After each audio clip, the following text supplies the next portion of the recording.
Item number 5773. Index Eateot. Class Euclid. Special containment procedures. The house that contains SCP-5773 is cordoned off and is in the process of being moved to Foundation custody. No item in the house is to be moved from its original position. Description: SCP-5773 is a group of 6 marble statues located in an abandoned house in Camden, New Jersey, belonging to an Andhra Agarwal who lived alone. No SCP-5773 instance is connected to a base.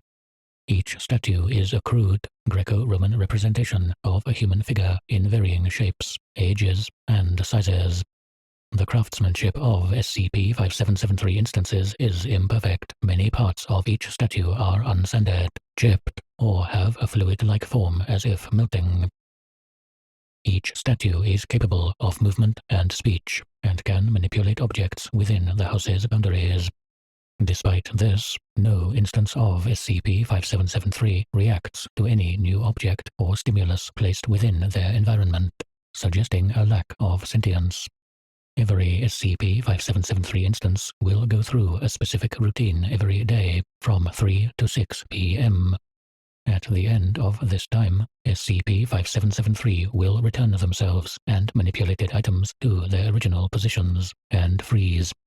If line of sight between an SCP-5773 instance and an armchair in the middle of the living room is broken, the instance will cease moving. Attached below is a description of each statue and its routine. Description: SCP-5773-1. A statue of a young, prepubescent female. The face is distinct, and it has no ears.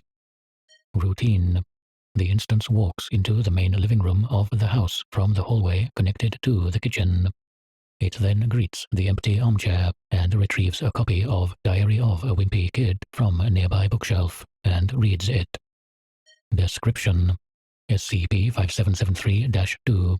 A statue of a female toddler. The face is distinct, though it lacks a mouth. Routine: the instance lays on a nearby couch. It wakes up and is fed by SCP-5773-3 before going back to sleep. Description: SCP-5773-3.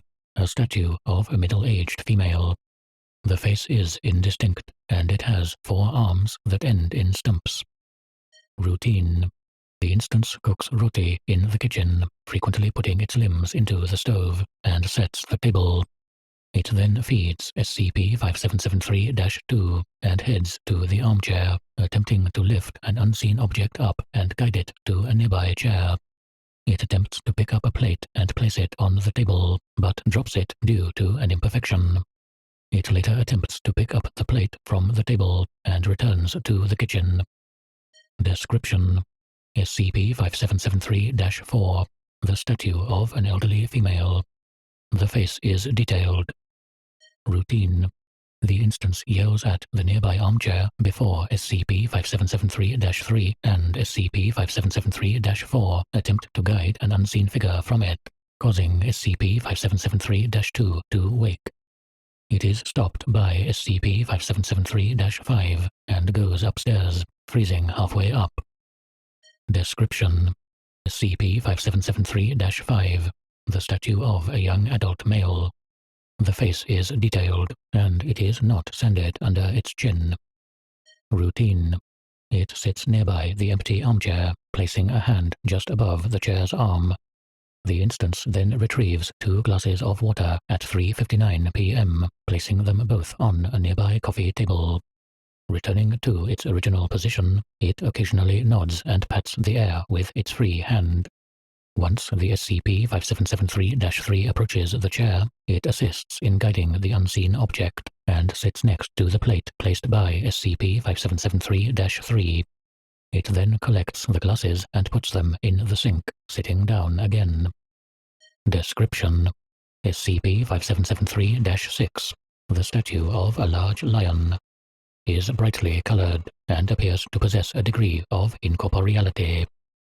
Routine: The instance roars and runs around erratically, fading in and out in time with the young adult statue's pats.